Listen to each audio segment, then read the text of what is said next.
data and other things that you can do with data, okay?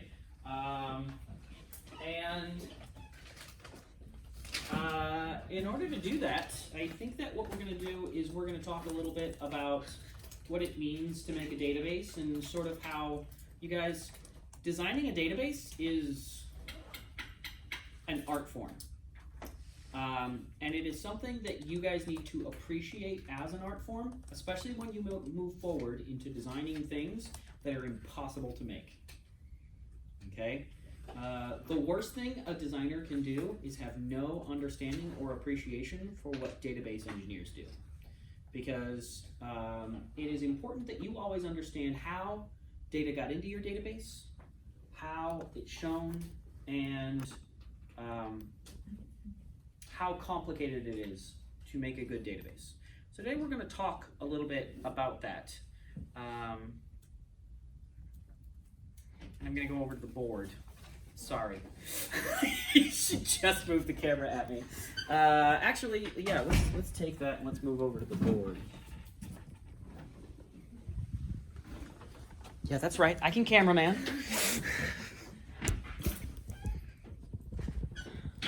Are we good? Okay.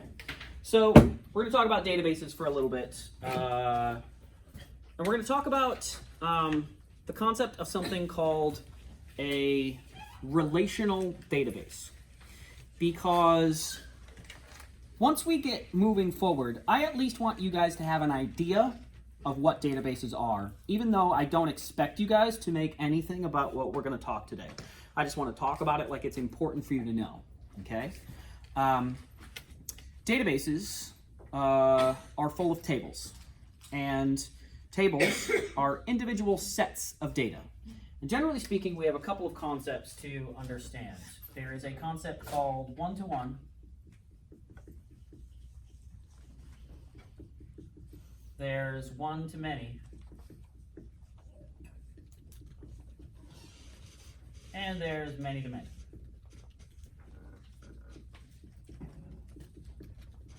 And the word many starts to seem ridiculous the more times you write it. One-to-one data is data that is associated with this object, a name. This row's name, this product's name is one-to-one data. This product's name is not associated with another product. It is just this product's data. One-to-one. This product's name is this product's data. Okay? One-to-many is data that is shared from one side to many other things. One-to-one looks like this. One-to-many looks like this. And many-to-many looks like this.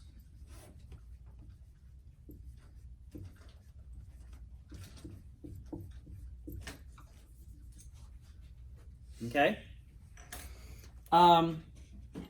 One-to-many is the concept that essentially, let's think of it. Essentially, you would need probably two tables in order to go one-to-many. And the idea is that one table can have many links to the other table, whereas the other table only has one link back. It's like, what's it like? It's like categories on a blog post. So for instance, a blog post might have one category, but categories can be associated with many different blog posts. Okay? So in other words, a one-to-many thing is where one side can connect to many different objects, but the other side only ever connects to one of the other side. Okay? So a table only has one connection over here, whereas this one is connected to a bunch of those. That is a one-to-many relationship. And it is very common in simple databases. There is a relationship where this product is associated with this type of product. And although each product only has one type, the types are associated with many different products. Okay? This can also be a category of product.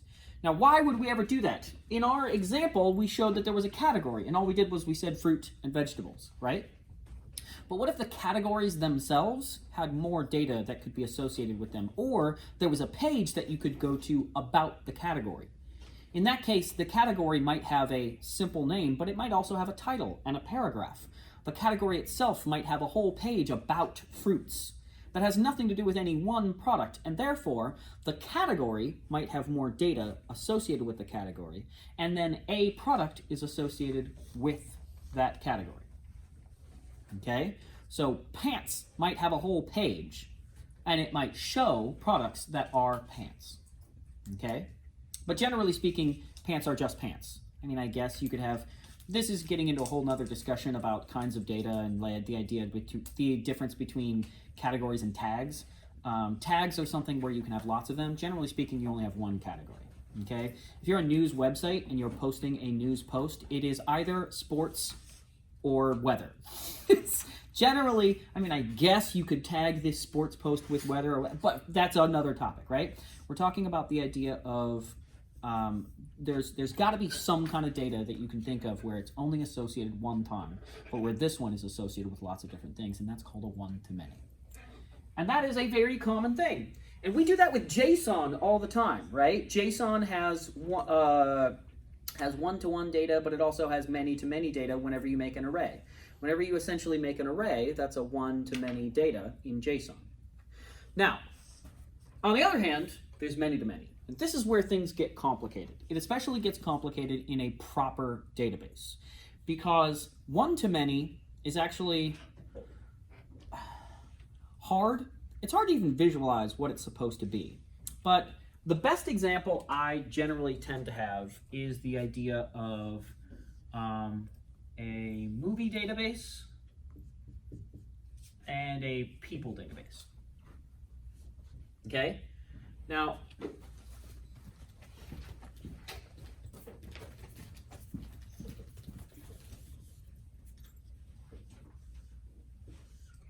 a movie database and a people database, all right? When you have a movie database, you might have many different movies. And when you have a people database, you might have many different people. A person can be associated with a movie, but a person can be in many movies, right? And a movie can be associated with a person, except that a movie has many different people that it's associated with. You essentially have this crisscrossy thing over here where this person is in these three movies, and this person and this movie has these three people, and it goes down the line, and it's a complex web of things. And the problem is that a SQL database inherently is not prepped to do this without a third table. For instance, movies to people. And this third table is a purely relational table. This third table is a pure relationship table because movies have data. What's movie data? Title, release date, rating. That's movie data, right? It has nothing to do with any one person. What's people data? Name, birth date, rating. Right? That's people data. It has nothing to do with a movie. But in order to get this to work right, like so far what we've done is if we want to put multiple images, what we essentially did was we said that they were comma separated. But this means that we can't share an image with a title and a source between multiple products. It could be that a product updates or gets a new version and it shares the same image. And it shares the same image name or something like that, right? But we're not able to do that in our database because in our database, images are a one-to-one relationship. They're not even a one-to-many relationship, okay? But over here, in order for this to work right, what we technically have to do is we have to say that there is a relationship between these two tables. The way we do that is we say that this movie is related to this movie and people, which is also related to this person. At that point, we can say that this movie has a new relationship and it's related to this person. And at that point, we can say that this movie has a new relationship, and it's related to this person. And at that point, we can say that this movie has a new relationship, and it's related to this person. And that this movie has a new relationship, and that it's related to this person. Now, what you'll notice here is that each of these has a one-to-many relationship. Each of these only ever has one connection point. But some of these can connect to two different points over here. What you have is that the relationship can be shared around, but each of these only then have one connection per relationship. So basically, a person can have many relationships, and a movie can have many relationships, but each relationship only has one movie or one person. And tables of data are set up great to do one-to-many. This is a one-to-many, and this is a one-to-many. But without this without this third table, we wouldn't be able to do many-to-many relationships. And the reason is that we have to keep our relationships to these two. This is data on the row, and this is a connection from this row to another table somewhere else. Okay? But many-to-many just doesn't work right without this extra relational table. Okay? So, how can we make this something that can actually allow us to visualize this a little better? Okay. What we're going to have to do is we're going to have to get an example that actually makes sense. What's an example that actually makes sense that applies to our thing? Well, I think what we need to do is make something that looks like a database that somebody might start to make for a real store. How many tables should be on a store database? Name one off. Product. Okay, good. We're paying attention. Name another one. Users. Probably users. Name another one. I think price is a one-to-one data on the products. Cart. That's a good one. But cart is way more complicated than you guys are probably willing to give it credit for. So let's talk about the cart for just a second. Let's talk about this whole concept. Let's say that, so over here, what we're talking about is rows being connected to each other, okay? But now let's talk about structure for a moment. Let's talk about structure being related to each other. Let's say that we have a products table. And, hold on. Let me do this right. Let's say that products have an ID, yes? Products have like a price, they have a name. Let's say they have a date, okay? Cool. Okay, well then, what else is there? There are, for instance, users. And users have like a name and, oops, an ID, a name. Let's say that they also have an email and a password, right? They got data. There's some data in there, okay? Cart is much more complicated. And the reason cart is much more complicated is, let's think of an actual store. When you go into the store, does the store care what you put in the cart? No. Do they care what you take off the shelves? By the way, forget about the Amazon Go store. When do they care what you have in the cart? Checkout is when they care. They don't really care what you're doing in the store as you wander around with a cart, wandering around the store until one point, and that's when it's time to pay. Our virtual store should kind of handle itself the exact same way, okay? So let's say our Are users associated with products in any direct way? It's possible. It's possible that our users also have administrative privileges, and that in that case, then a user may have created a product.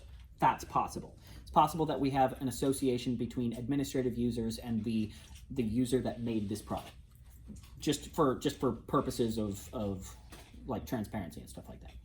But forget that. Users don't have a direct relationship to products. Okay.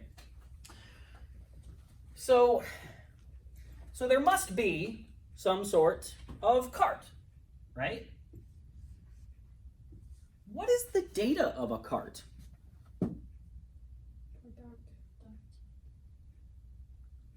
Product?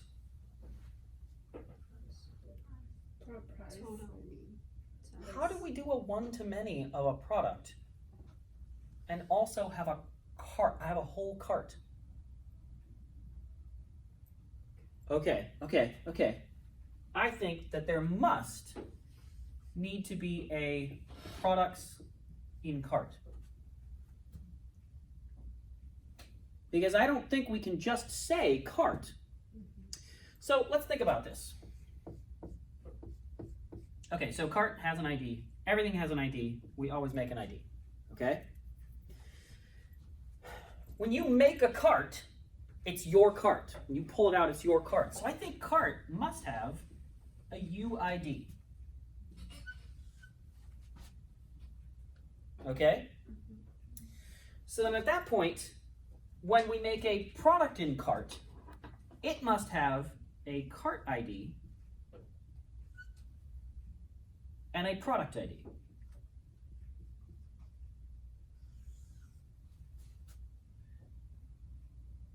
And at that point, it might have something like a total number of items, or number of items. Yeah, let's call it that.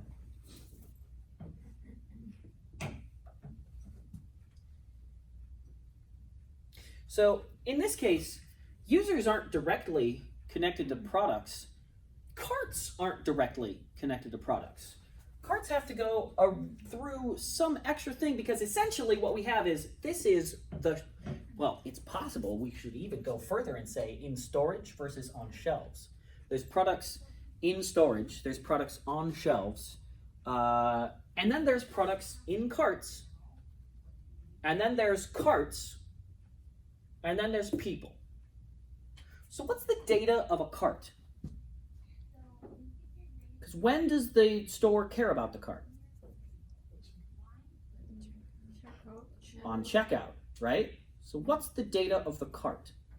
Because the data of the product in cart is like number of items, color, or choices, right? Choices is the data of the product in the cart, because product doesn't have an amount. It might have an amount on shelf, but it doesn't have an amount. Amount is, I'm choosing carrots and I'm buying 3. That's product in cart data. That's not product data. It's not user data. It's product in cart data, right? So then, what is the cart data? Cart data must be things like total. Right? What else? Shipping information. Shipping information. And address. Do any of you guys use Amazon? Yeah. Do you have one address? Do any of you have more than one address in Amazon? Do any of you have 20 years of addresses in Amazon? Because I do. I have a shitload of addresses. So address isn't even as simple as you probably thought of it before. You're like, they have an address. Address is a user data, right? That's a one-to-one. But no, it's not when done properly. When done properly and over a long enough time period, a person has many addresses associated with them. So addresses are not a one-to-one data of a user. They are an item associated with a user. And at that point, what we have is addresses have an ID and probably a user ID.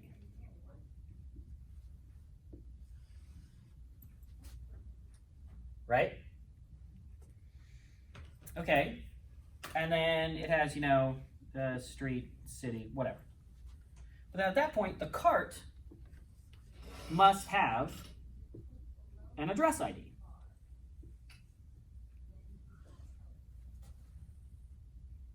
What else goes in the cart? Payment information.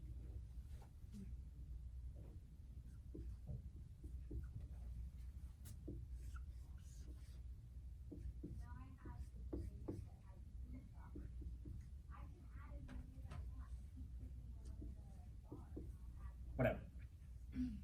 Oh.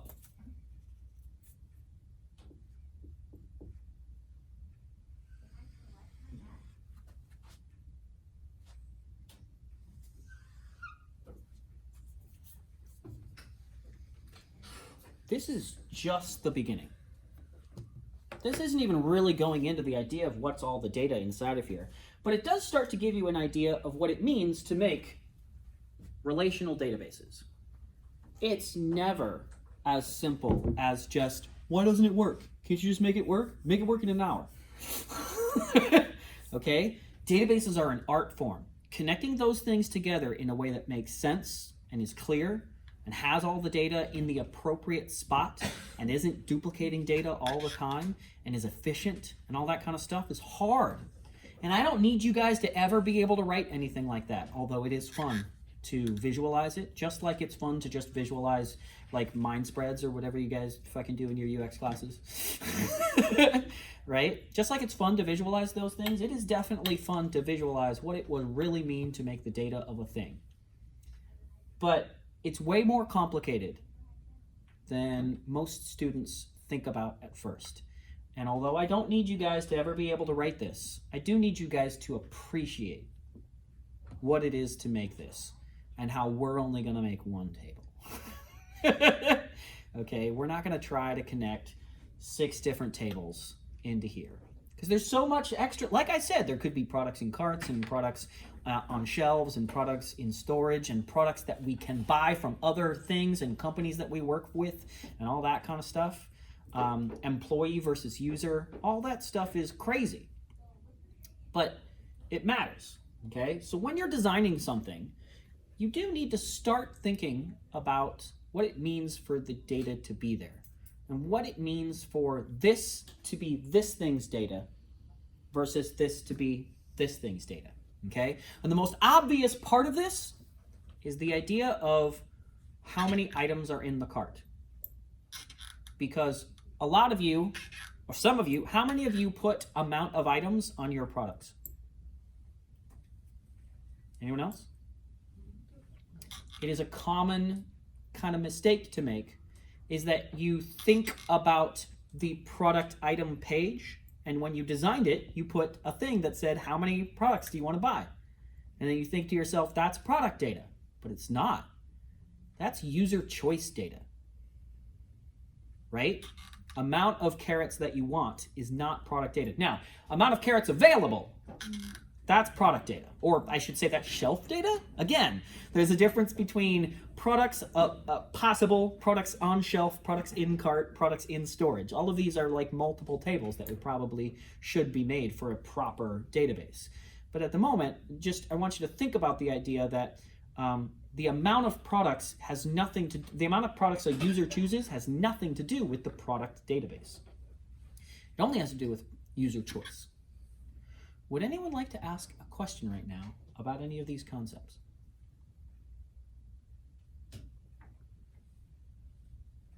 Yes? Something just, is there such a thing as like a many to many to many?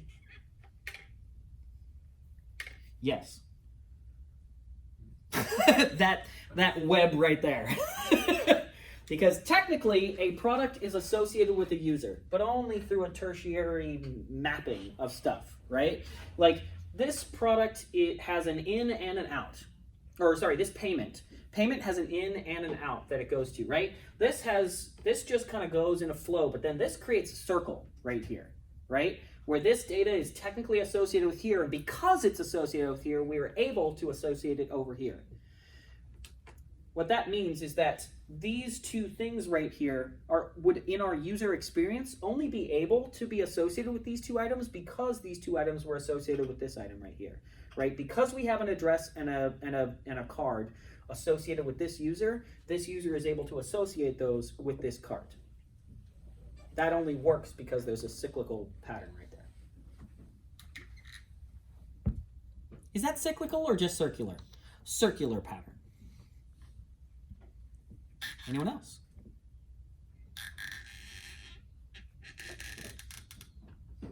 How about a search function? That's a great question. I think that a search functionality has nothing to do with a new table, merely finding data in the tables that exist.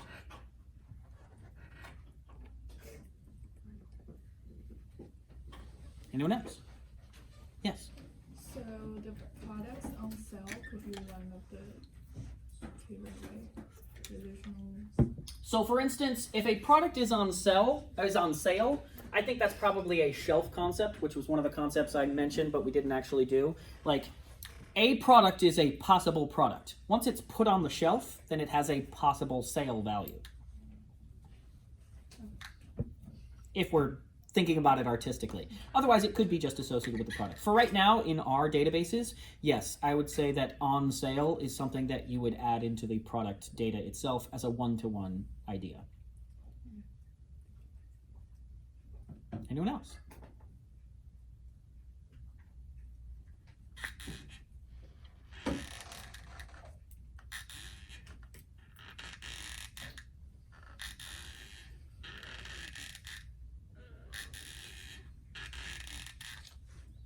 Cool.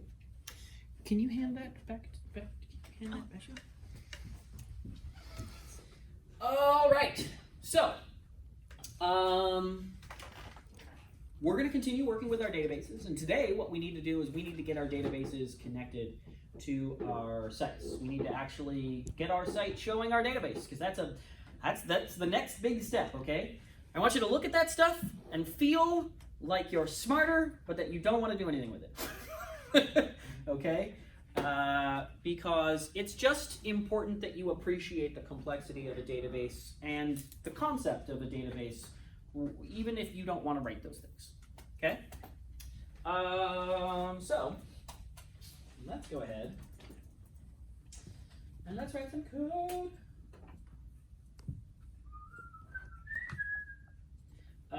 Everybody should probably go into their folder and make sure that they are closed all of the code from Module 10 and that we are now on Module 11.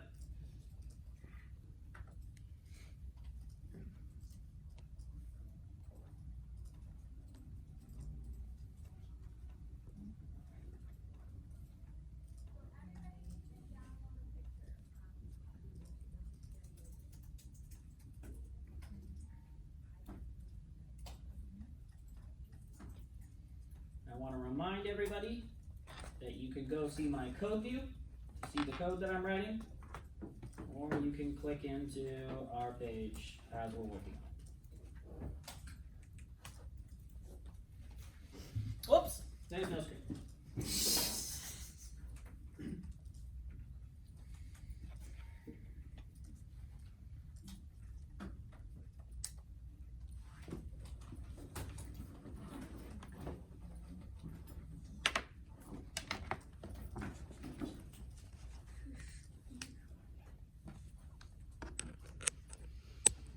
So, today, what we're going to do is we're going to pop into our PHP helpers file, that helpers file that we got, and we're going to write some more helper functions for ourselves, okay?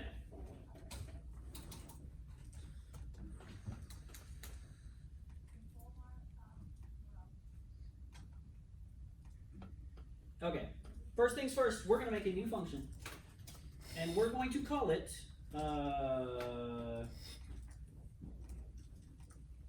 what are we going to call this? We're going to call this makeCon.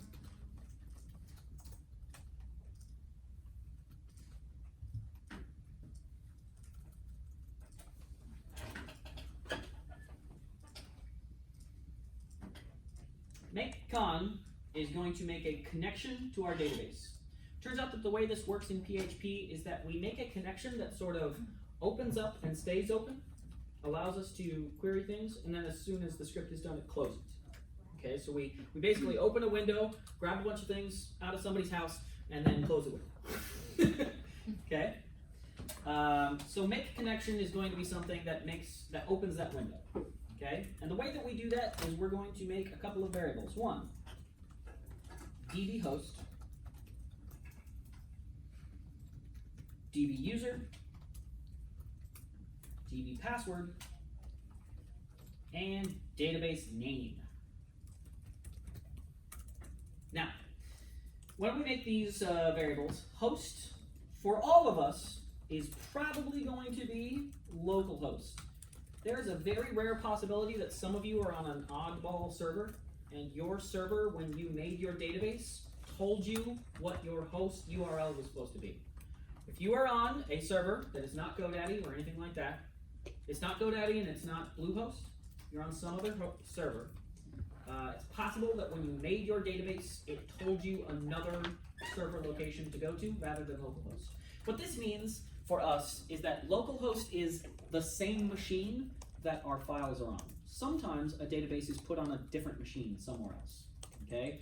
For us, when we have localhost, it means that the database server is on the exact same machine as our website hosting files. Okay? At that point, we're going to put the username. This is the MySQL username we made for our database last week. Okay, so it should have been something that was easy enough to remember. If you try to copy and paste mine, it will not work for you. Okay, this is supposed to be your data. What was the data that you made last week for your MySQL user? We made a database, we made a username, we made a password. I told you to make all three of them the same thing. Okay? Now I did make my database and my user the exact same thing. However, my password is a little bit more complex.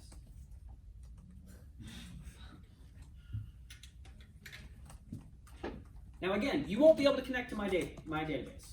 Okay? So you can't connect to my database, so don't use my data, you need to use your data.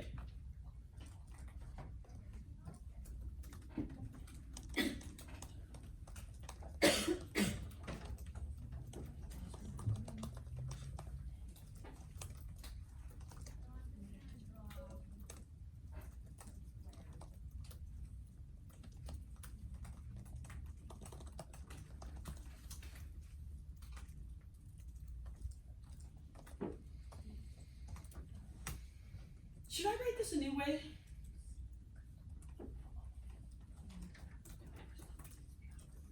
Never mind.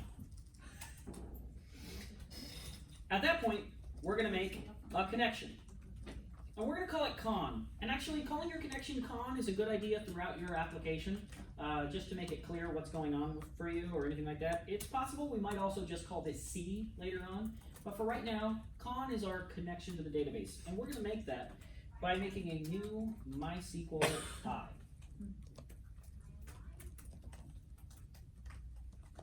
Now, MySQL I stands for MySQL Improved. There was an old version of MySQL that if you look on our online thing, I think it still says the old version, although we're rewriting it right now. But MySQL I is the MySQL Improved in PHP. That's just all you need to know about that. There's no internet. There's no internet? Well, shit. I blame you.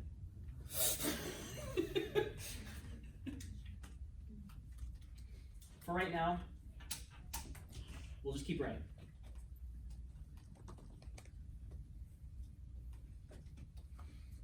At that point, we're going to pass into this MySQL I function our values. In fact, I'm just going to do it like this. I'm just going to copy this right here because it might be easier that way.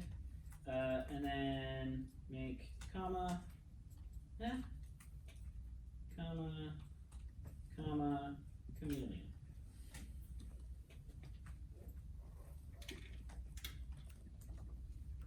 Yes, that was an 80s song reference that none of you got.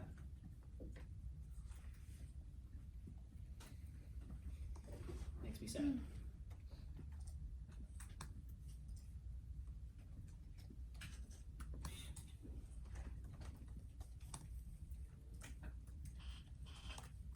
if you ever wanted to look at somebody in the middle of an existential crisis, it's right now. I just realized I got mad about students not knowing something from 40 years ago.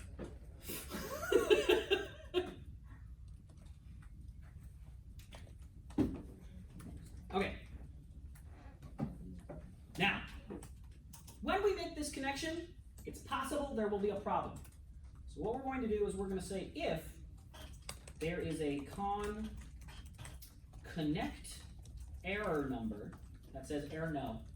So if there is a connect error no, then we are going to die and print out the connect error.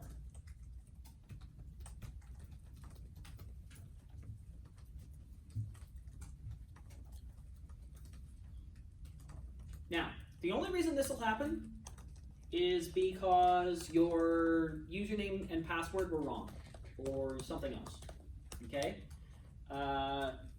If your username and password are wrong, or maybe the internet's down, or something like that, then this thing will fail, and it will tell us a MySQL error. And at that point, what we're going to do is we're going to have this function return the con that we just made.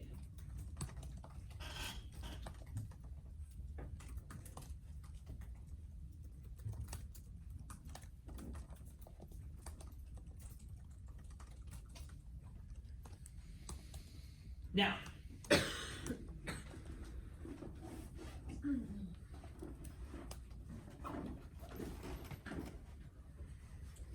let's just test this real quick. Are you ready? Let's run make-con. And if we run this, and there's no errors, everything's great. If there's errors, it'll die, and it'll tell us. So let's save. And let's go to our demo. What's the thing? Demo lib php helpers.php, and we should see technically nothing. Actually, if you see nothing, that's good. In fact, if you want to just sort of echo out it worked, then you should see it worked. Okay?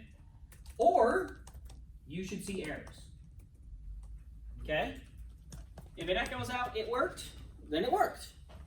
If it doesn't, you should see errors.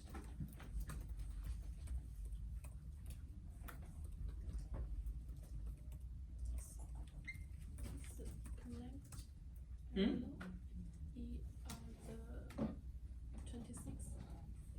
Line 26. It says that stands for error number. So error no stands for error number. If there's an error number, then we will print out the error and die. Not found doesn't look like you either, or there's no internet. Mine came back up, so.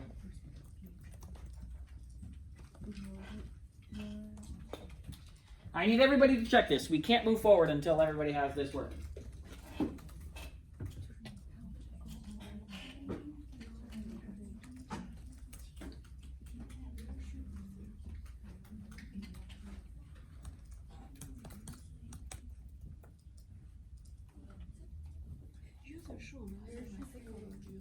Wherever you just uploaded it.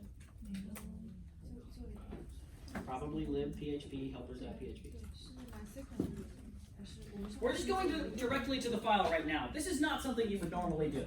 This file is not for going to, but we're going to it right now just to check really quick.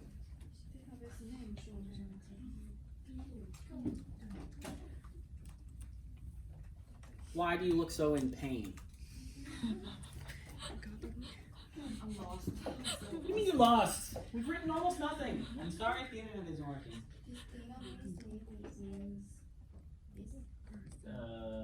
Means this is the database name, this is the user. What about the password? The password you made last week. I don't know about my password. I told you guys to use the exact same word for everything. So it'll be whatever password you typed in last week to make this.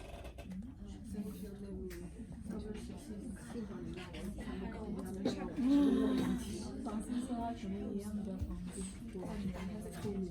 你让我现在去找，我肯定忘记了。这个我要记到哪里呢？我觉得我下次肯定又会忘记。全部一样的游 This 戏 is the database name. This is the username. If you don't remember the password, scroll down and choose the password. It's because you fucked up. You didn't make an ID. No, because when you come over here, you made an ID. You didn't make it the primary key. So, yeah, that's why. Yeah. I remember. Trial. This one has an editing option. So we can go ahead and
well, you might need to drop this. You might need to actually remake this.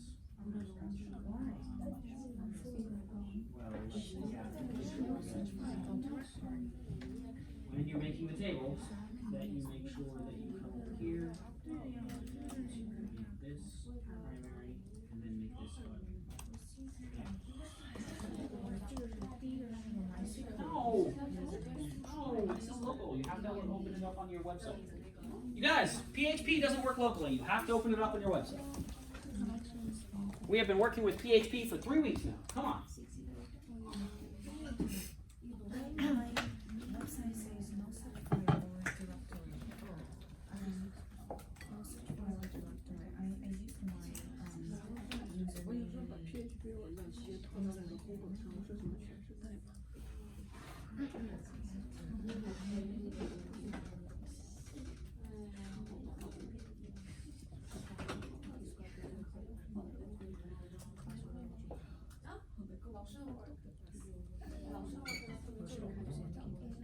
Doing this. Do this.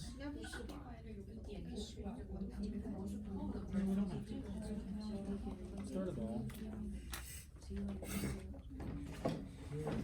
writing.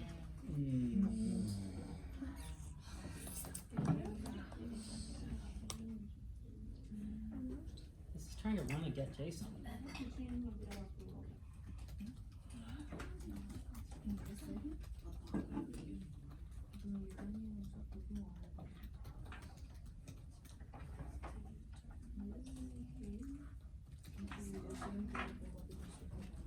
Who's your host? Is it GoDaddy? No, it's not. It's not GoDaddy? Yes, this is Infinity free. So when you made your database, did it give you a different location? Or yeah, this is going to be your local host. This is going to be your host. I told you that. If you have a server that's weird, which you do, when you and I even mentioned that to you last week. There's user. Hmm?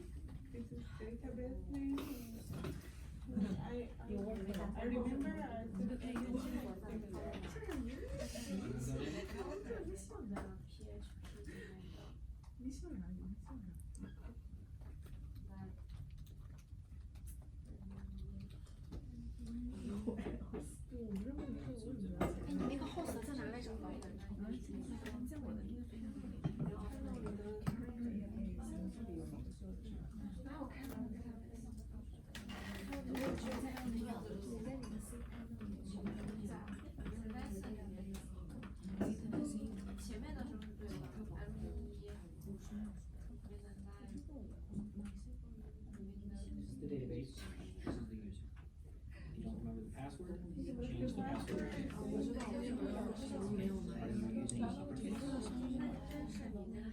Right now, I can't. Right.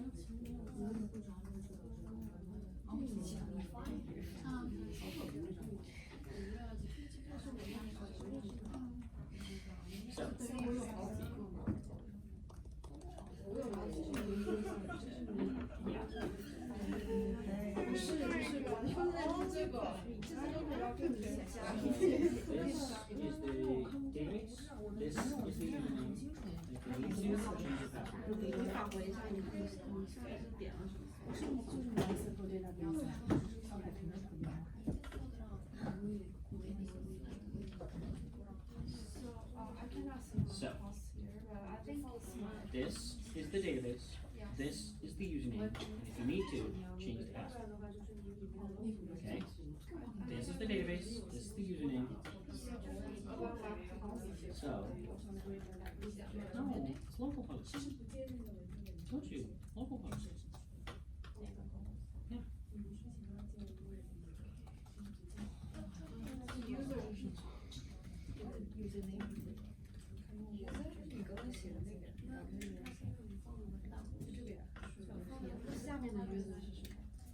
Okay, so, you guys, if you got it worked to show up, delete that shit.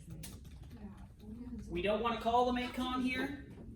We don't want to call the makecon here. We don't want to say it worked. Delete that right now, okay? If you got it to work, delete that. That was just a test. We just needed a test to see if it worked, okay? That will actually wreck everything if we do that there. We don't want to do that there, okay? In fact, you guys, this particular page shouldn't ever write anything to the document. So this particular page, I'm not even closing the PHP tag because I want this thing to be a pure PHP script, okay? So just make sure that this particular page is just functions. Function, function, function, function, function, okay? And now, what we should be able to do is show some data on our page. So let's pick a page. Right now I have a product list and I've got a bunch of products in a list right here, right? So what I'm going to do is I'm going to think about this design really hard. You guys, what I'm about to do is try to show content on my page. And in order to show that content on my page, what I probably want to do is show lots of content on this page. Multiple items. That means I probably need to set up a bit of text that repeats and a bit of text that does not repeat. Let me ask you guys something. Does this UL repeat?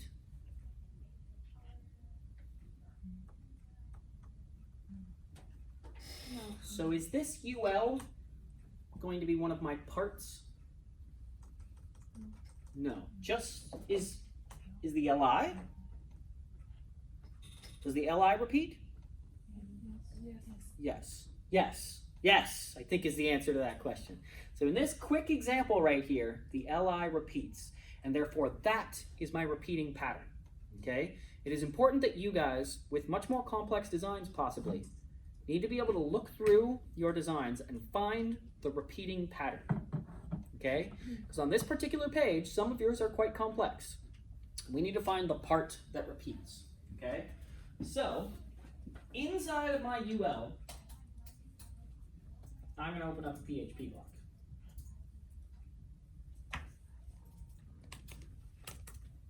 Inside of my UL, I'm going to open up a PHP block. And what I want to do is, I want to make a connection.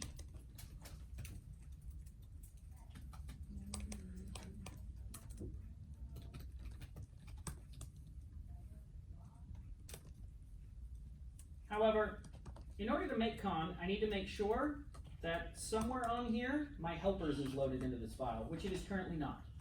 So up here, I'm going to make a new PHP block at the very top of my page. I'm going to make sure that there's no space in between the top of my document and the actual PHP block, okay? And then I am going to require once my lib PHP helpers.php.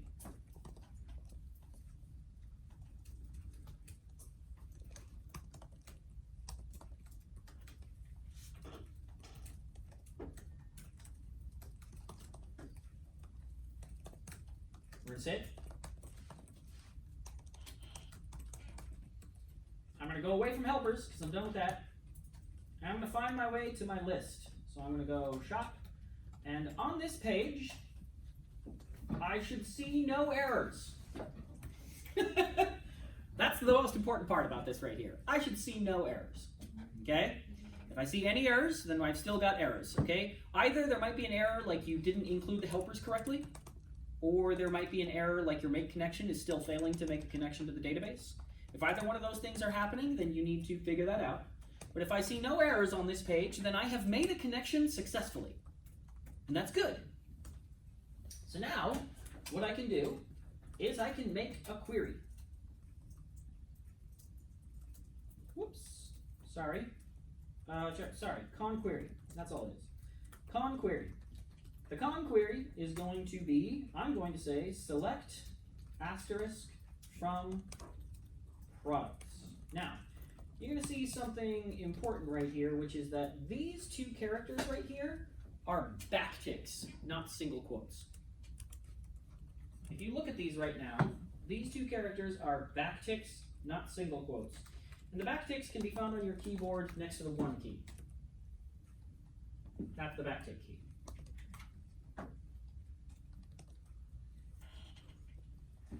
At least on a proper QWERTY keyboard.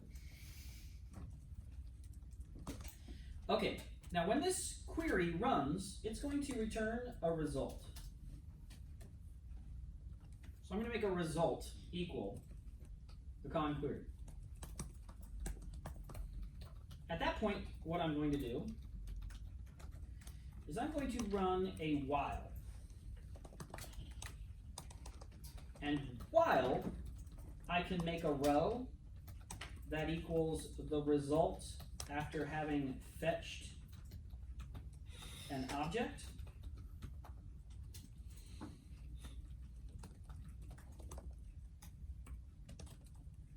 I'm going to echo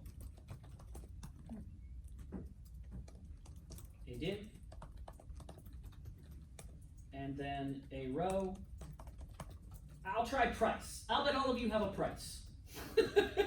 This is the data from my database, okay? It is important right now that you understand that I'm about to show data from my database. My database has a column called price. Row, in this case, is what I'm going to call every single row until there's no more rows to find. Okay? What this while loop is going to do is it's going to loop until it gets a false. And the first time that fetch object, which is going to try to fetch the next row from our database, it's going to fetch a row, and if there is one, we'll call it row, and then we'll get the price off of that row. And then it'll fetch the next one, and then the next one, the next one, the next one, until it can't fetch another one, and then it will stop. While is a way of looping until something is false, which is dangerous.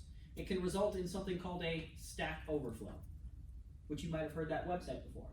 Stack overflow is when a while loop just keeps going forever and never stops. And then eventually, most systems have a way of saying, hey, I'm just going to stop this shit because it's still going.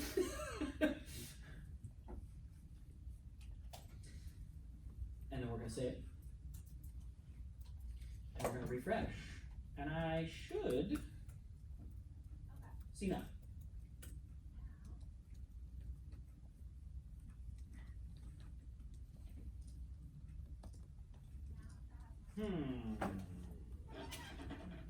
Hold on just a second.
You guys. Did I say it? Did I upload? Did I upload? Did I say it? Hello.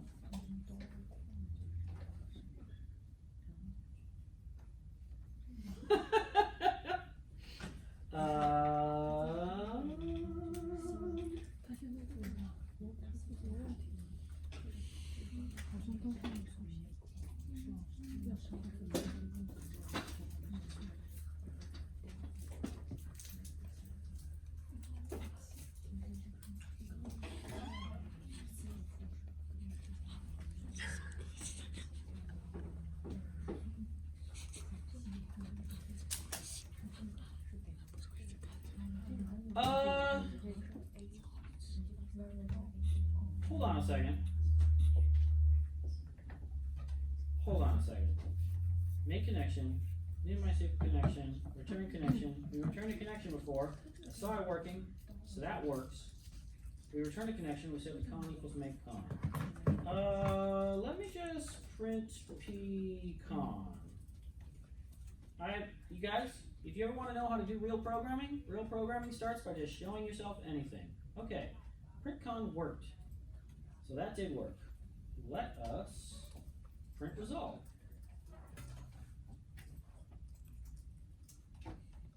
Result had a length of empty, number of rows 16. So that had 16 rows. While row equals result fetch object echo row price. Let me try putting this around here. Actually, let me try this. Print p row. I'm not entirely certain why mine isn't showing something. Mine isn't showing something. It's also not print ping, which means that the row result fetch object isn't working.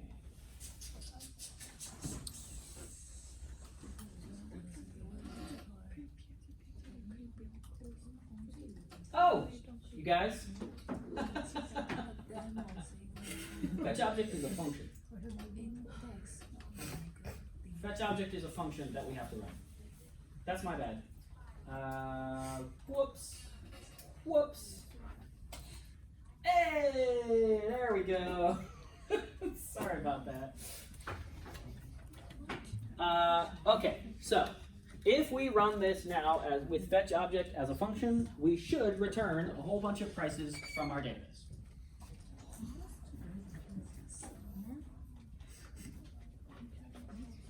So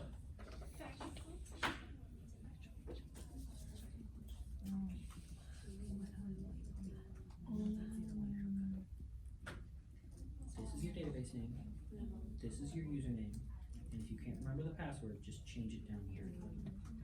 Okay? So right now, this does not match this. Okay.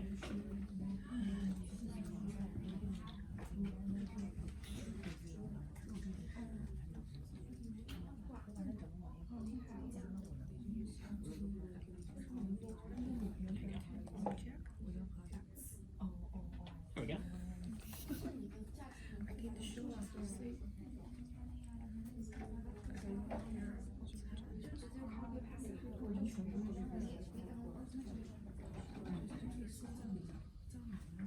Yours is called product, not products.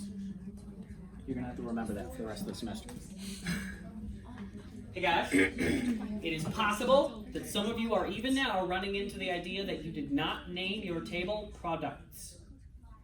If you did not name your table products, or if you used an uppercase letter or anything like that, you're going to run into an issue where you have to refer to your table with the exact right name that you used. And you're going to have to remember that whenever we're referring to it. Okay? So for instance, my table is called products with a lowercase p, but if yours has an uppercase p, or it's called product, or it's called something else, then you just have to remember whatever yours is called.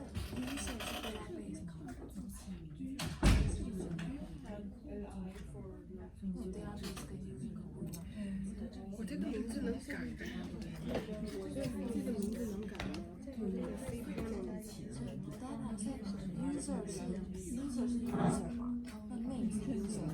我那天就在这找半天，我不知道怎么起。这它的 database name 吗？ database 它这个是店内的这个 table user 的 name， 那 user 是 user 吗？是 database name 吗？还是 name 是 database？ 这个那程度上的是。 We're gonna use backwards. 好像网络会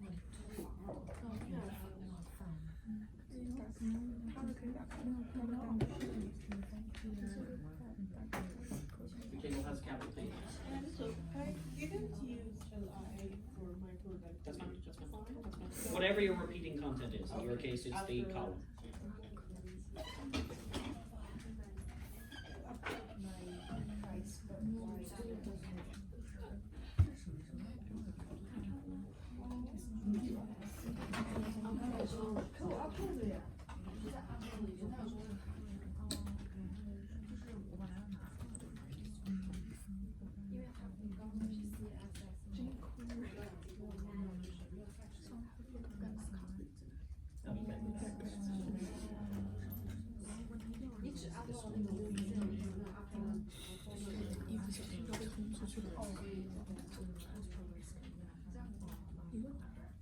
Better.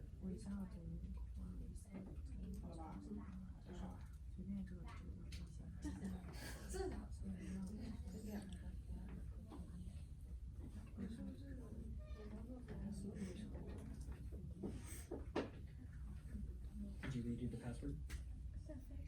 Change the password to something else. I still don't get it. I have all the dates and not table. That's it.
please 真的没人认可的好不好？要加个 please。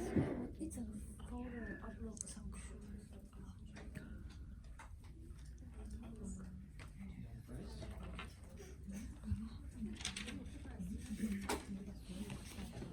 Come on.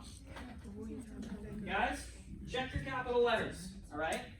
In fact, from now on, when you name things in programming scenarios, like databases or something like that, name things with lowercase letters. No spaces, just words, okay? You have a capital P here, you have a capital P here.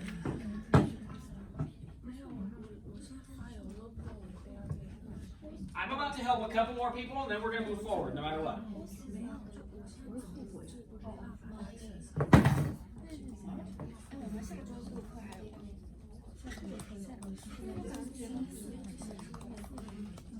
This is the name of the database. That's the database name. This is the name of the user. That's the user. This is the password. 我这个托老师不上，因为我们都确认过了，他自己不要，任何东西都叫不出来，就是把一些他自己使用，他要回用。Is there a way to change tables name? Yeah, delete it and restart it. It's one of those things where its position in the system has to be set. Okay, we're gonna move forward. So, there are lots of ways that we could do this, but essentially what you need to know is that in order for this to work right, what we have to do is loop through every return by basically going to the data and saying, do you have one more? And then coming back. And one more, and one back.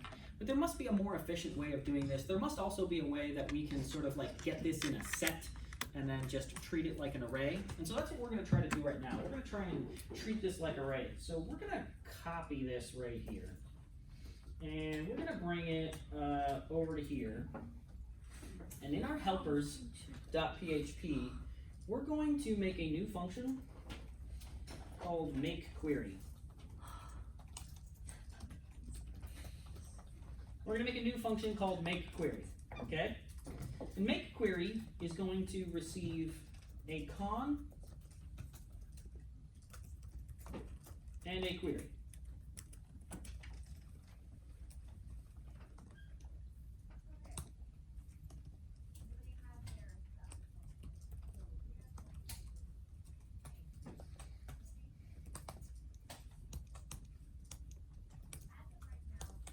So, if we get a query, then what we want to do is query that query using the con that got passed into this. And then what we want to do is we want to make a result array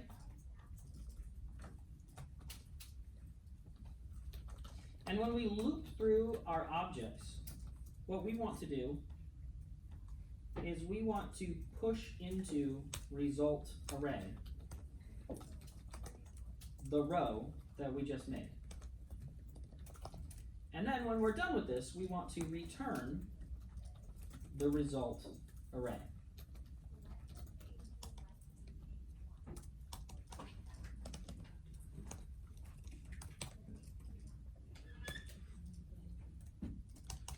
Now, by the way, after we make our query, let's go ahead and check it.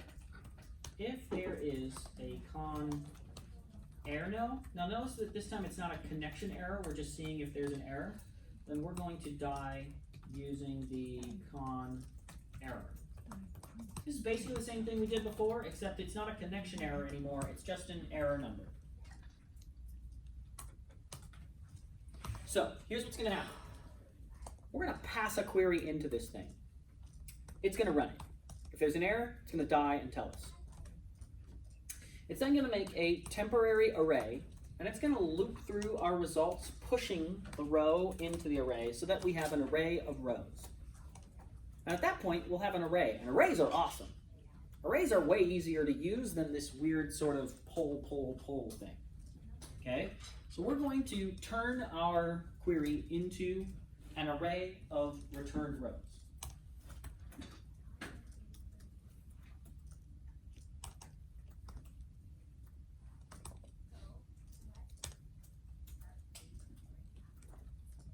And now,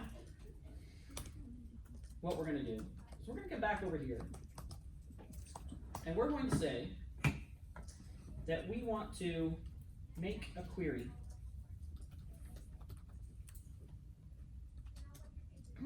using a make con and this query right here.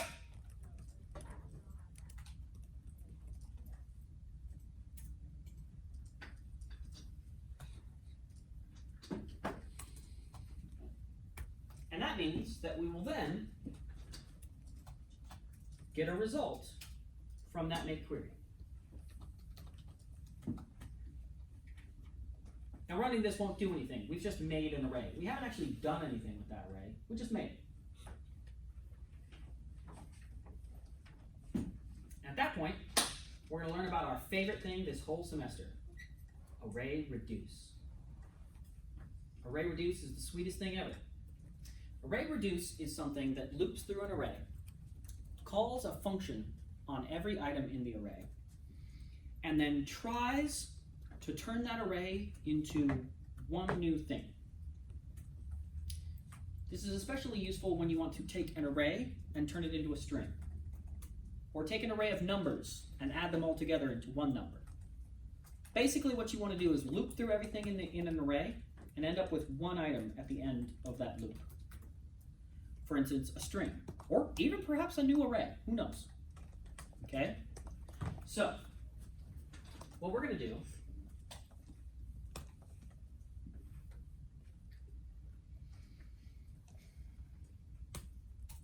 is we're going to echo an array reduce.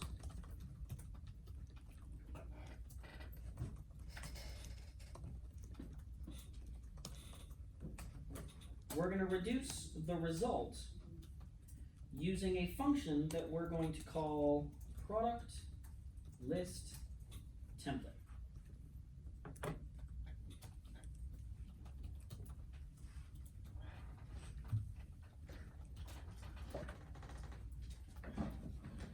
So we've got a function that makes a connection. We've got a function that takes a connection and a query and turns it into an array of data. Now what we're going to do is we're going to make a function that wants to be given an object and turn that object into a string. And what array_reduce is going to do is it's going to take an array, pass each item in that array into a function that wants to be given an object to turn it into a string, take all those strings together and return one huge string. Now, product list template is not something we have right now. So let's go actually back up to the top of our script. Very top of our script. And let's make something called product, if I can spell, product list template. This is not added to helpers. That's a great question. This is not being added to helpers because this is only going to apply to this page. Now, it is possible that you could make a list of templates and call it templates.php and include that in your pages that you want to. Actually, you know what? Fuck it. No, I like your idea. No, I like it. I like it a lot. Let's make a.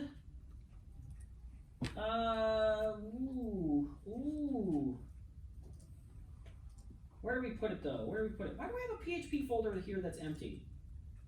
I have a PHP folder here that's empty. That's super weird. I don't know why I have that. What? Product list template at the bottom. You're missing a home. At the bottom of that.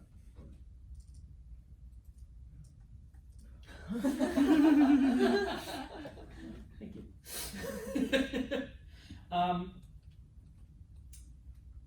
Where to put this? I like your idea, so let's do it. I got a PHP folder here. I have parts.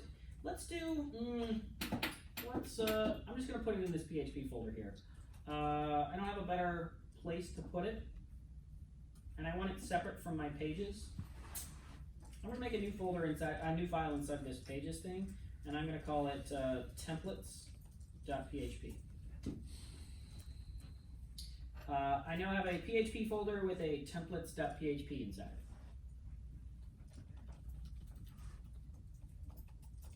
Inside of that, I'm going to start up a thing, and we are going to put a function inside of there. I like this idea. This was a good idea.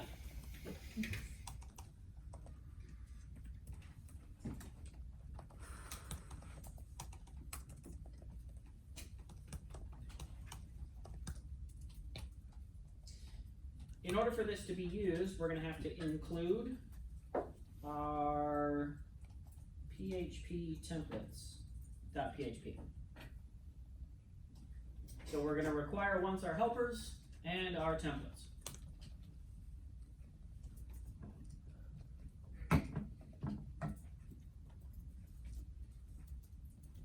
Okay, how does this work? This function right here is an interesting function. The way that this function is going to work is that it's going to be sent the current string up until now that we're making as we loop through our array. As it stamps the current row onto our template, it's then going to return the whole assembly line of strings back to itself as we move forward. Okay?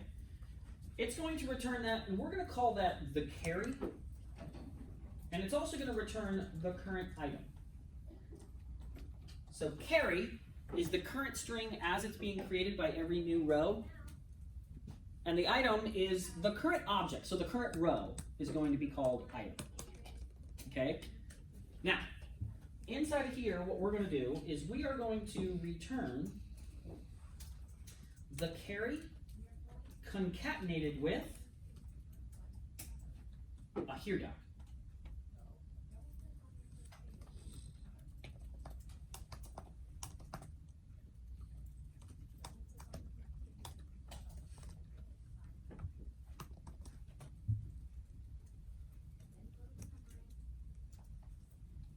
So this function is meant to, like an assembly line, create one, well, this one only makes one string, but it's past the other strings that have already been made. Okay? At this point, what we're going to do is we're going to go back over here, and I'm going to copy one of these LIs.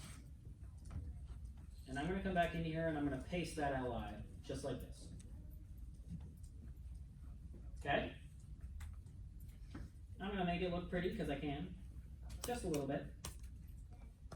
And inside here, what I'm going to do is I'm going to go to product item ID is going to be item ID. And then I'm going to, inside of this link, say item.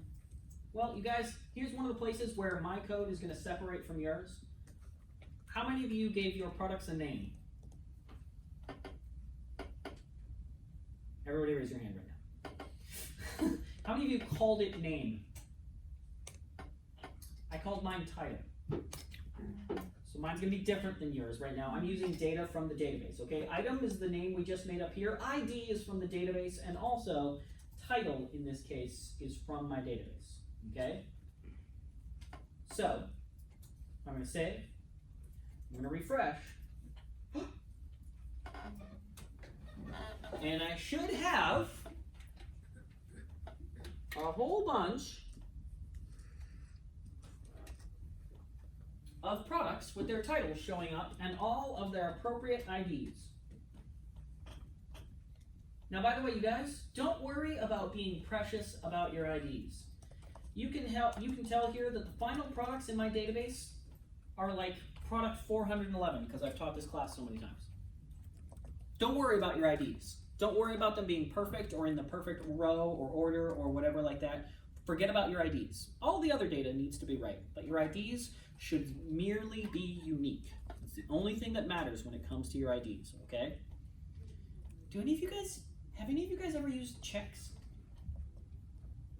Have you ever written a check for paying for something like rent or something like that? Anyone ever used a check? You used a check? Have you used a check? Have you bought checks from a bank? When you buy checks from a bank, you can ask them to make the number higher than 1. Because all checks are numbered. You can say, give me checks that say 411 as the starting number, just so that it looks like you're not just starting out with checks and you're an idiot. It's kind of the way it is here. Don't worry about the number. The number doesn't matter. It just needs to be unique.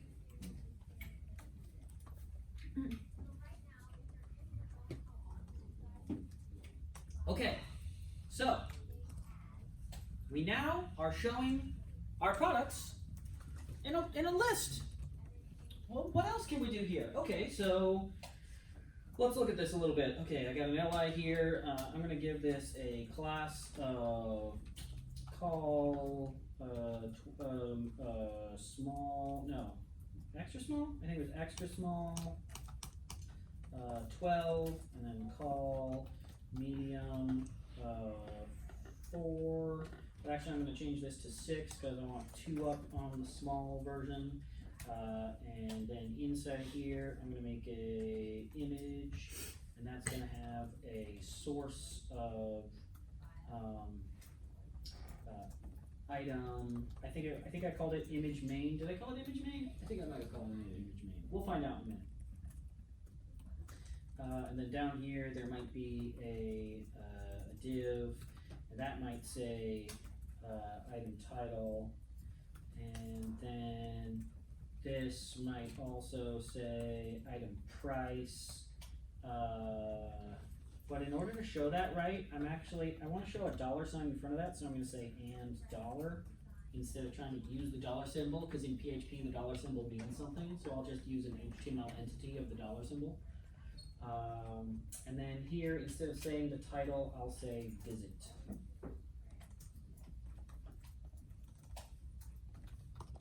Cool. Am I linking in? Oh, I know what's wrong. I need to come back up to this list and say that this is a collapsed row with gap. Can we call it gap or gaps? I can't remember. Gap? And I'll save. I'll refresh. Cool. Got some items showing up now. Automatically responsive. Cool, cool, cool. Got some responsiveness there. My images aren't quite showing up. You guys, what can be useful to you is to, after you get your result, to simply print it out in the beginning to just see what your database is. Sometimes it can be useful to have that. I'm actually going to put that down below my printout, and I'm going to delete these other LIs because I don't think I need them anymore. So I'm going to print out my thing, and then I got, what do I have here? I have a thumbnail. Weird. Okay, so I named my thumbnail thumbnail. So then over here, I'm going to say that this is thumbnail. Cool. Awesome. Images showing up. Awesome, awesome, awesome. I'm actually going to move this down below my UL because it's being weird. There we go. Cool, cool. Got images. Awesome. I'm going to call this a class of media image. Save. There we go. Awesome, awesome. Everything feels good. Everything's good. We got our list. Sweet. That's what you guys need to do this week. Now, here's the thing. You just saw me design one. You're not supposed to design one. You're supposed to make the data fit into your design. Okay? What we know is that we have a part of our design that does not loop. Okay? In this case, this UL, right? The UL here and here, the row, my row does not loop. It's not part of the looping template. It's just done once around the array reduce. Okay. We get our result from the query. We pass that result through our product list template. It loops through every item and passes every row, one at a time, into that template that we made in our templates file right here. This template should be your repeating content. Okay? This is the repeating content of your product list. Whatever the repeating content of your product list is, that's this. So for instance,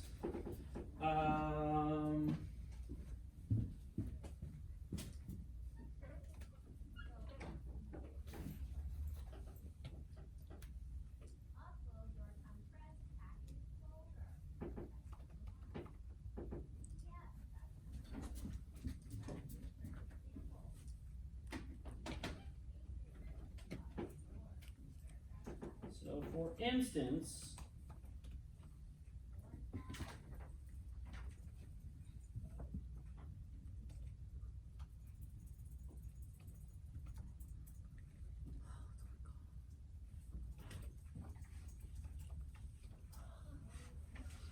on this page, we have some data here, right? And if we inspect the page, we can see that there is a div repeating, which is probably from our example. And then right here, there is a div that is a product list grid. And then right in here, we have a, do we call it grid? Did I write it as row? Did I make that work? That shouldn't have worked. I don't remember. Whatever. Here's the point. This would be your repeating template. This part right here is the part that's repeating over and over again, right? All of this is repeated, and so this is your repeating template. So what are you going to do with this? You're going to copy this over there, and right in here, we have a press. Right in here, we have, well, actually, I don't know what this is. Is this your title? Is this your description? Is this a short description that's different than a long description? That depends on your data, right? Here we have a link to an image. Which image is this? Figure that out. And that's it. The only other thing is we need to make sure that our anchors have our anchors to our product item ID have an ID in the URL. Okay? So that means that now, when I click into a product, I click into that product's ID.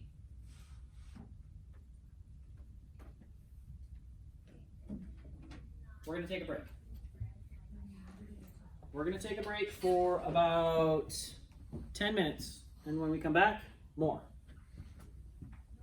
I'll be back. Maybe we'll switch that around. I like that the other way, actually. I'll put this card over here. And inside of here, here's where I'll put a whole bunch of information about this product. So for instance, I'll put a nice H2 of the item title. I'll put a price with a label that has the price of that product. I'll put a description.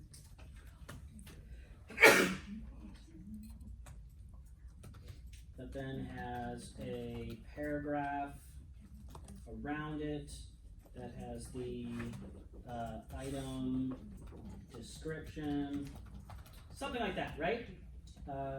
Then up here, I'm going to make one big image, and I'm going to save,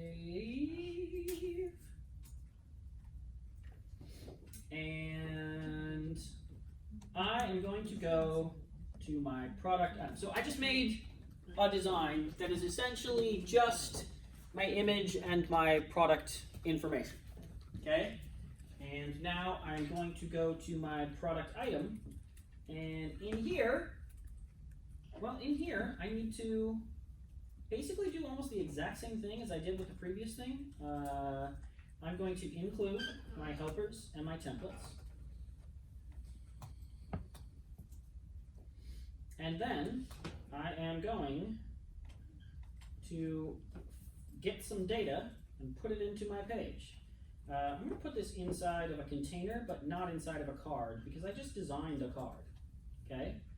And what I want to do is I want to select everything from products where ID equals the get ID.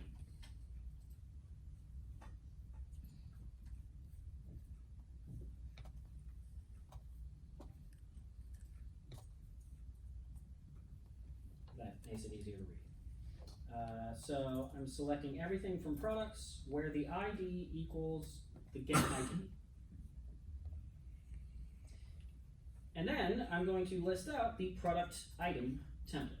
I'm going to save, I'm going to refresh, and I got a product item page.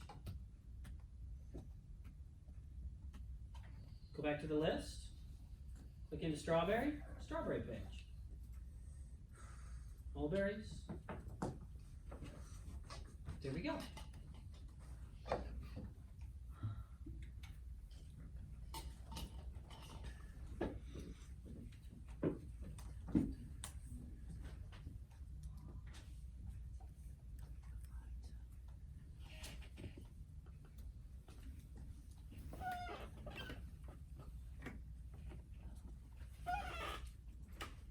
So we changed our query here to select only the products where the ID equals the ID that we just passed into this page. How many items should have this ID? Hopefully one, because hopefully we have auto-incrementing unique IDs. This is why we don't touch IDs, because we don't care what the ID is. We just care that it's a unique ID and that only one row in the whole database has this ID. Why not add a dot before the get ID? Because I'm concatenating. 这是他们找照片吗？照片 is concatenation. We discussed that on Module 8. I thought concatenation should put. That's interpolation. Interpolation is when you put the variable into the string with maybe braces around it. Concatenation is when we take one string and add it together with another string, creating one string. And concatenation in PHP is the period symbol. In JavaScript, concatenation was the plus symbol.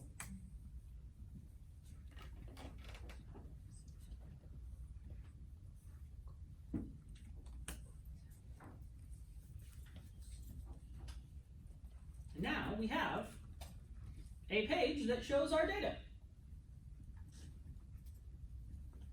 Now, what else needs to go on here? Well, at that point, you just need to make this be your design, right? But like I said, I think the only thing you want to have on here is the stuff that's directly related to the data of your product, right? Anything else that might have been on this page shouldn't be here. However, there is an intriguing concept. What if what we want to show is like products that match this product, right? What if we want to show like 4 random products or something like that on this page, at the bottom of this page? Well, let's see how that might look. Let's go back down to our product item page, and on my product item page I have this container, and then I just put this content. And actually, I'm going to make this thing have a style with a margin top of 1M. I just want it to be spaced out a little bit. There we go. I didn't like that it was touching the top of the page. And down inside of my container, but down below my content here, I'm going to make a new div that is a, hold on. I'm going to make a new li that is a class of row gap collapsed, and inside of there I'm going to make a new query. So I'm going to clean this up just a little bit so it's a little bit tighter, and I'm going to take this and I'm going to make a new query inside of this. And the query I want to make is select asterisk from products where ID does not equal the get ID. Now, in MySQL, this is the way we can say not equal to. It's not less than, it's not, or it's less than or greater than, okay? In this case, not equal to. If it's less than or greater than, then that's what we want, okay?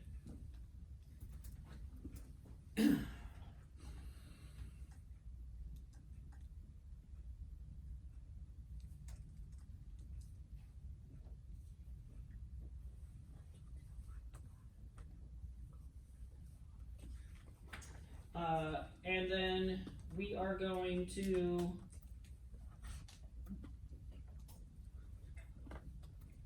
limit to 4. Does that have to be above or below the where? We'll figure this out in the, actually no, let's check. MySQL select. What's the order these things have to go in? The order these things have to go is make the selection from where. So where goes after the from, but before all these other things. Okay, so where is first, and then I want to order by rand. Oops, I just realized why this is freaking out. I need to bring back up this. Okay, there we go. I'm going to select asterisk from products where ID does not equal the current ID. I'm going to order them by random, and I'm going to limit it to 4. And what they should give me is 4 random products. Which 4 random products? I don't know. Gonna save. Gonna refresh. And I get 4 random products. My thing didn't quite work because I did product item template. I meant product list template. Cool. That didn't work either. What am I doing wrong? Collapsed row gap. Collapsed row gap.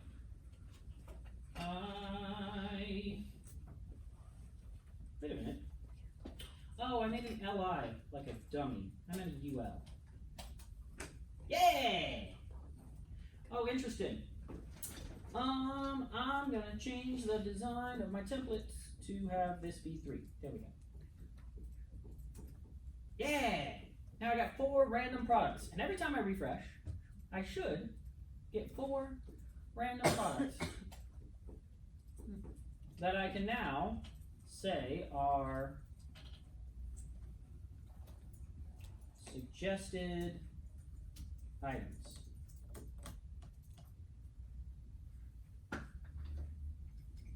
Nice. Nice. Nice.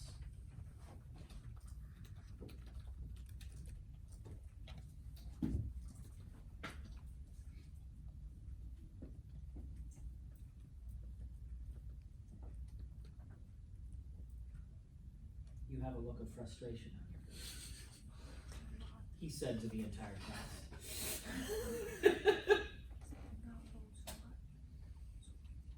Hey guys, I don't know if you saw me there. I just went and looked something up on the internet because I didn't know what it was.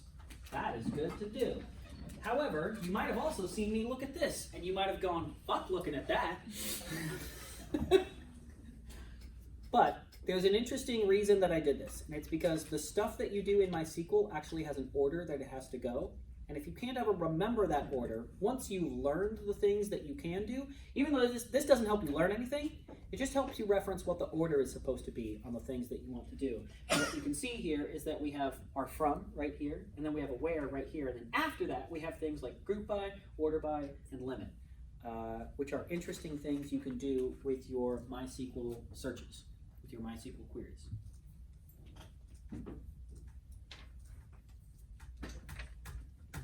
And the order that they come in. What's going on over there?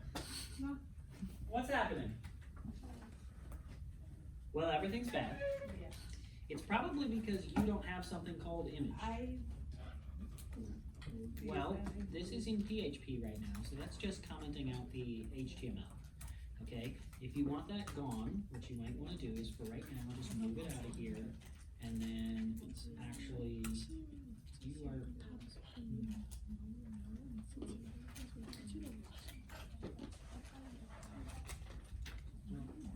why doesn't it like this?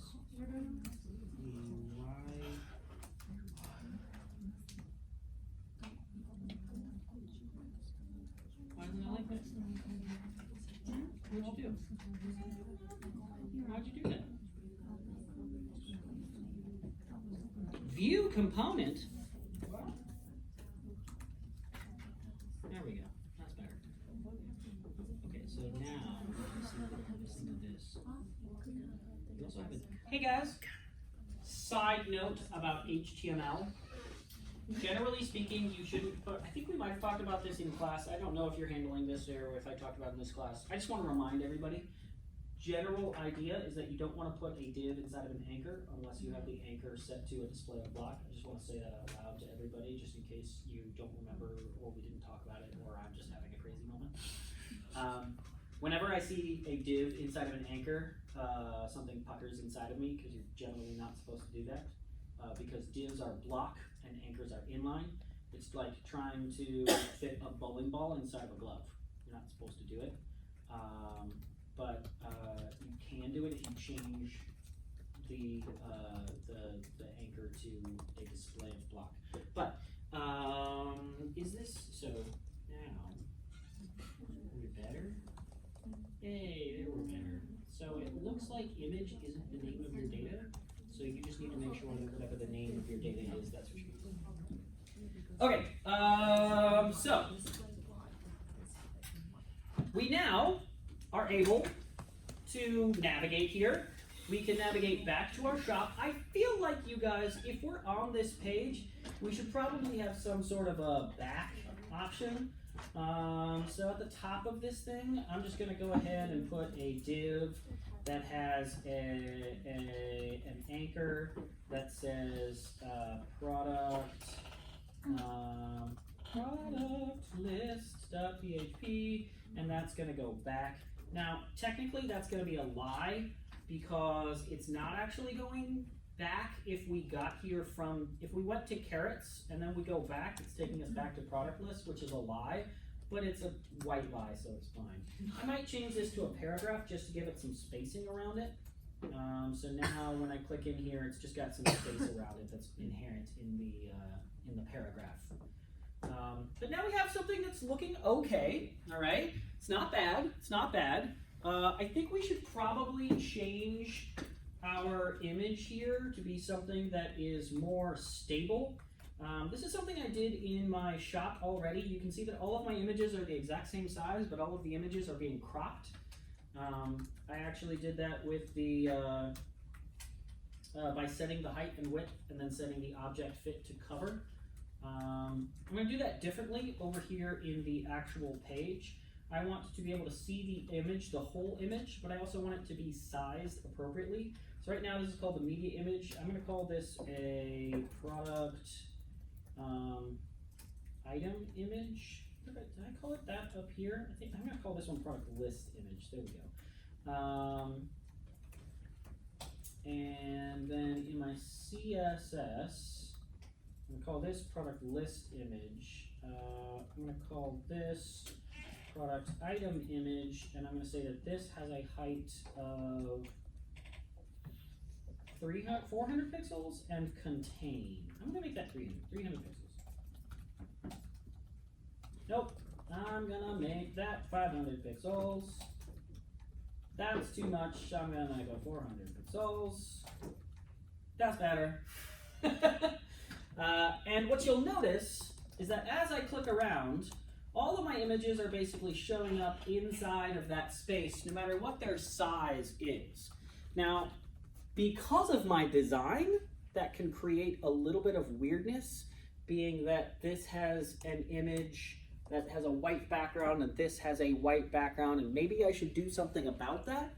The easiest way I can think of to do that right now is that all of my images do have a white background. And so I can just say background color white, and then they'll all fit within that space as if they were all perfectly sized, which is a nice solution to that issue if I wanted to go that route. Now, also I want to encourage you guys to get creative with your kind of designs. So for instance, right now I have a card around all of this information, but it might also be a good idea to break this up into multiple cards. So we could have something like this, and then you have a card and a card. Now those two cards don't seem to be pushing away from each other, which, oh, it's only the container cards that do that? You know what? I'm gonna say all cards do that.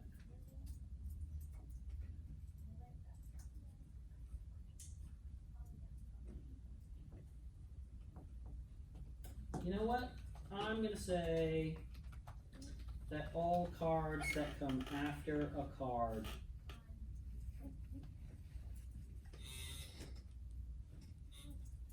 have that. There we go. Okay, so now my cards push away from each other, and I've just kind of got a separation between the description and the pure item data. It's one of those things where I want to encourage you guys to kind of look into other stuff that's possible here. But I do want to talk about one more thing. And the one more thing is that in this template, we are using a here doc. And one of the things that we already learned about the here doc is that you can't do like variable manipulation inside of the here doc. But you can do variable manipulation before the here doc. And what we're going to do right now is we're going to grab the other images of this image, because I do have some other images. If I go ahead and I just print p my result, I can see my data to just remind myself of what my data is. It's a really quick way of, like, if you've got your database open right now, you can just look over it in your database, but sometimes it's easier to just print p it out to see what your whole data is that you're able to see, right? So I can see all of my data here, and I can see that I have an other images is what I called this. So I'm going to grab that other images right now, and on this particular fruit, you can see that the only other images here is one durian. But if I click over to carrot, I still only have one. But if I click over to apple, I still only have one. Shit. I know I have other images. There we go. This one right here has other images. Okay? So this one has a comma-separated list of images. And so what I'm going to do is I'm going to try to turn that into a set of images, okay? So I'm going to go back into my template, and before I return my data, I need to get my other images.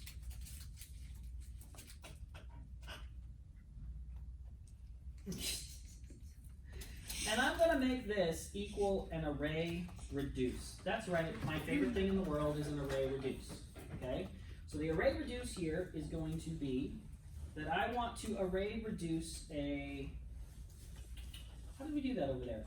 Array reduce the array and then the function. Okay, so I want to reduce this onto a, what do I want? What do I want? An explode on comma of my item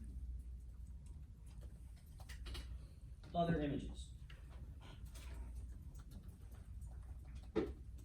And then I want to run a function on every one of these items. And I'm just going to call this C and I for right now. C and I is carry an item inside of this function, okay? And inside of this function, what I want to do is return C dot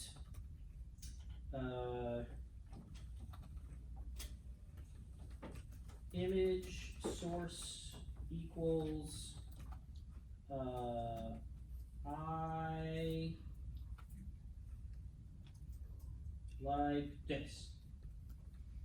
And what it should give me back is an array or a string that has image with source, image with source, image with source, image with source. As opposed to just, so exploding the other images is going to give me an array of image sources, okay? Array reduce is going to run this function on every single one, and it's going to turn every single source into an actual image tag, and then concatenate those together again. So group, group, until we have a bunch of them. By the way, if there's none, we'll just return an empty string. If there's one, we'll return one, and if there's multiple, we'll return multiple. It'll still work no matter what we're doing.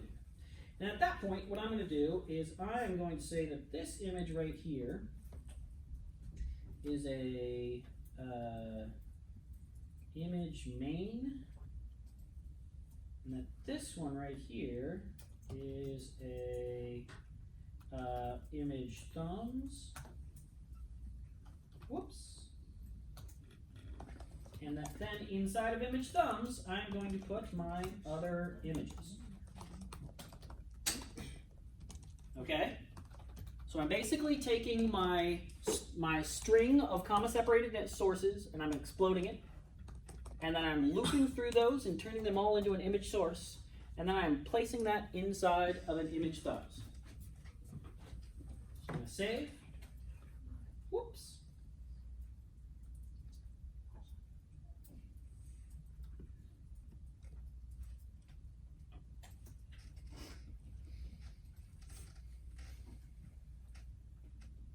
I need a semicolon right there.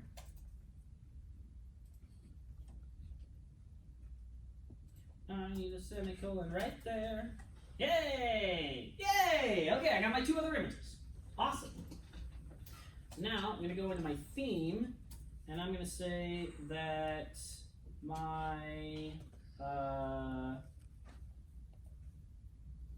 image thumbs images have a height of 4ms, a width of 5ms, and an object fit of contain. Yeah! Got my little thumbnails down there now. Nice! I can get rid of that print P now. I don't really need that anymore. I'm going to keep it around just in case I want it later, though. So now, I've got a couple images right here. How's my responsiveness looking? Check that shit all the time. Okay, okay. Doesn't look awful. Seems like it's working. Okay, okay. Grapes, got some items. Okay, so at that point, I am including JavaScript into my page. What kind of JavaScript am I including into my page? I am including no JavaScript into my page.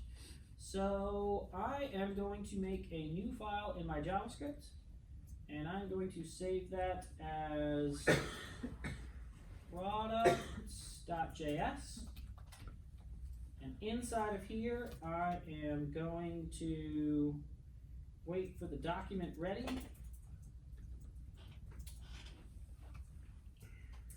And then inside of here, I'm going to say that any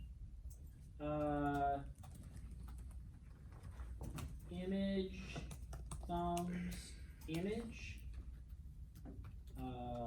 on mouse enter is going to run a function, and we're going to say that once that happens, let source equal this dot source, and then that we want to find the main, or sorry, the image main image, and set its attr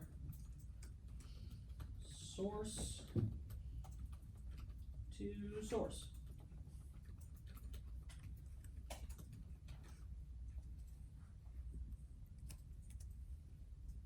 Oh, parts, header, head, include a script after jQuery, source equals js/products.js, save, refresh. Am I getting an error?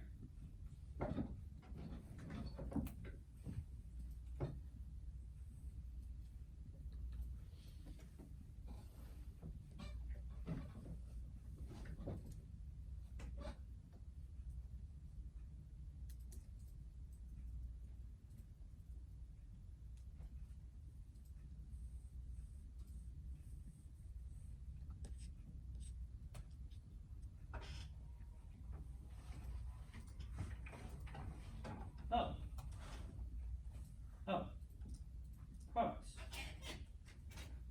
Did I name these all right? Hold on. Image thumbs, image main. Image thumbs, image main, image. On mouse enter. Oh! No. Oh!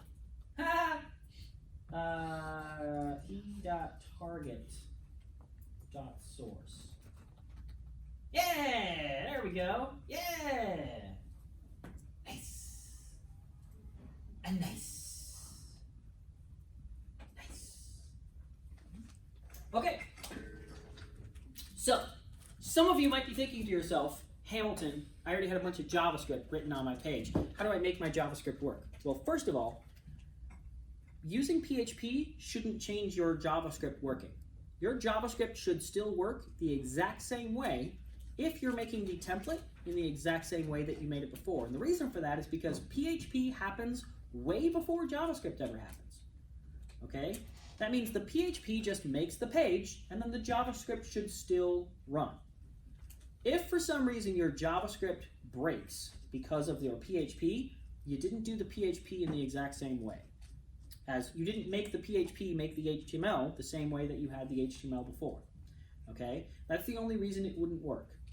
All of our JavaScript that we've written should still work once we've made our page out of PHP. It shouldn't stop that from working. It should be just fine. Okay? How are we doing? Well, that was a hefty head shake right there. Face palm head shake. How much did we actually learn today? Very little. Hold on. Let's review. We made helpers.php with 2 more functions. Just 2. Both of them are functions that essentially you just make once and then they work forever. Okay? Inside of there, The make connection is something that you have to create some unique data inside of, but the make query is something that you just make once and then you use it forever. You can just copy that out of my code, okay? At that point, we learned how to make a connection and make a query. It returns an array of data. That's when we learned about a concept called the array reduce. Array reduce is something that loops through an array, calls a function on every item in the array, in the hope of returning one item in the end. In our case, every single time we've called an array reduce, we took an array and turned it into a string. A single string of lots of data, okay? And that's what we've produced so far. So at that point, we made a templates.php that had our templates inside of it. And our templates were basically the way we would design a looping piece of data for lists and other things. We even reused one of them. By doing the random items, the random suggested items on the page, we reused the same template on 2 different pages. Because essentially, they are the same design. There's no real difference between their designs on this page and the list page. There's just a different array.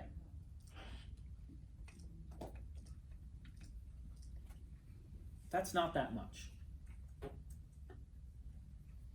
Now, we did edit many files, but guess what your assignment is this week?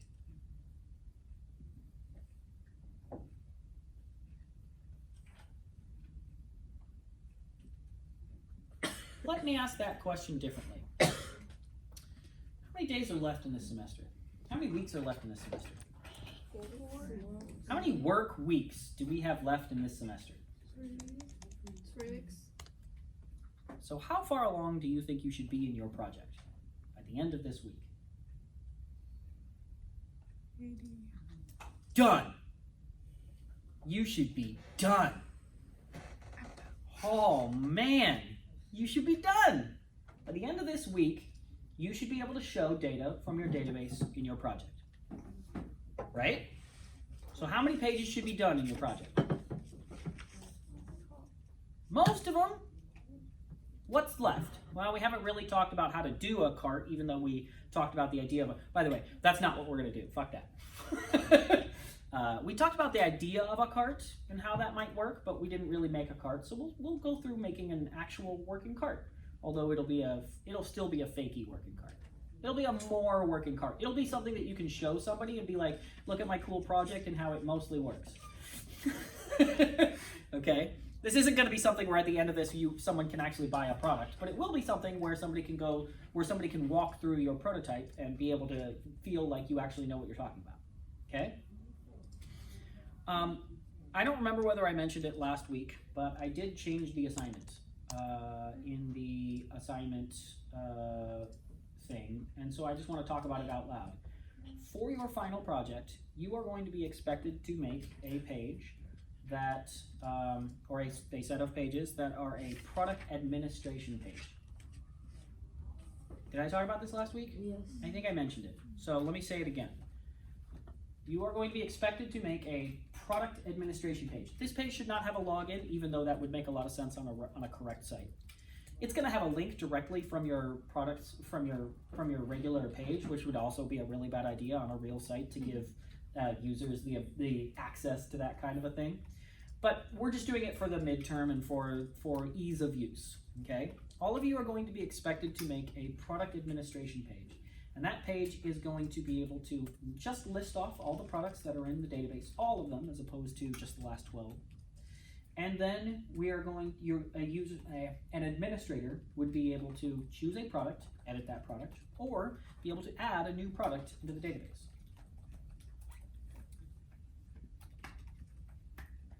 That's something you all are going to have to do by the final. So that's something you need to all start work on, the design of and the work of right now. So far, we've learned how to do that with a JSON file, but by the final, you're going to have to do it with the database, not the JSON file that we did in the example. The logic will still be the same, but the output will be different, okay? And what I want to tell you all right now is that you could make that right now. I'm going to teach you how to do it on Module 14. You could do it right now. So I encourage all of you to try to figure it out before it's shown to you. Okay? This week, you need to get done with your final project. You need to make sure all of your designs are done. You need to make sure all of your pages exist. If you are missing any pages or concepts in your midterm, you need to make sure all that stuff's done. You need to make sure that your database is showing up on your pages, and you need to make sure that your database feels real and right.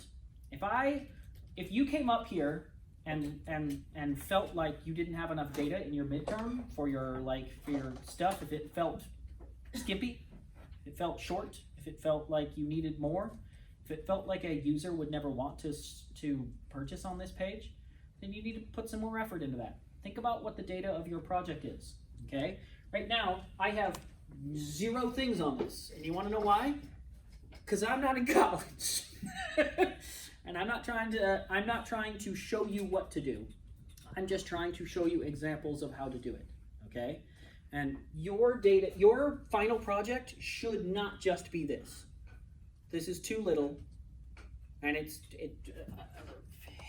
I don't even have a purchase button on my design, right? You probably already do from your midterm, but there's a lot of stuff missing from this, and you guys need to make sure that you're making a good site as you're working along. So this week is the week to put a lot of work into this. And the reason is because you now have the tools to do all of that work.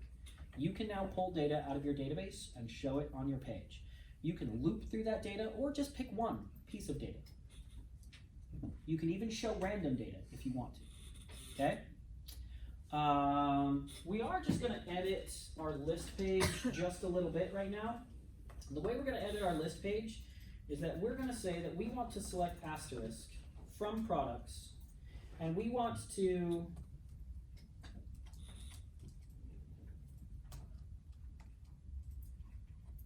order by date create. Now, that's what I put in my database. If you put something else, you need to put something else. And then we are going to limit to 12. And the reason we're going to limit to 12 is because we're only supposed to show 12 products. And what that means is that right now, if I refresh my page, if I go to my shop, you can see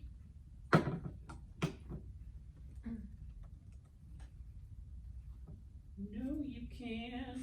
Oh, sorry. Order by date create descending. That's what we want. Yeah. This shows my latest products first. And generally speaking, that's how a product list works. You don't put your old products first. You put your latest products first on the product list. You put whatever products you want on the main page. The main page is an advertisement page, so you put lots of kind of products in there, right? You can even get them from the database if you want to be interesting. But this product list should be ordered by the date. Now, I called mine date create. If you called yours something else, call it something else.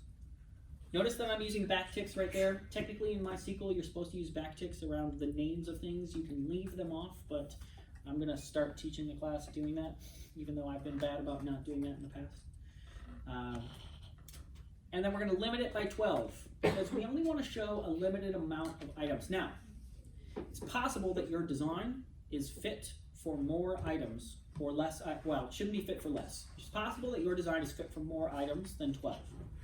If you want to limit to a different number, that's fine. But by the final, we're going to have to show our products in a descending order and then show a new item at the top of our list. By the final, all of us should be able to show our products in a date-ordered list and show the top item is the new product that we add during the final. So during the final, we're going to have to add a new product into our database. Okay? Okay, work time. Now it's time to be making sure that your stuff works and to be starting to work on your actual templates and making sure that all of your stuff is in the right place. Update your data if you need to. Remember to never touch the IDs. But yeah, work time.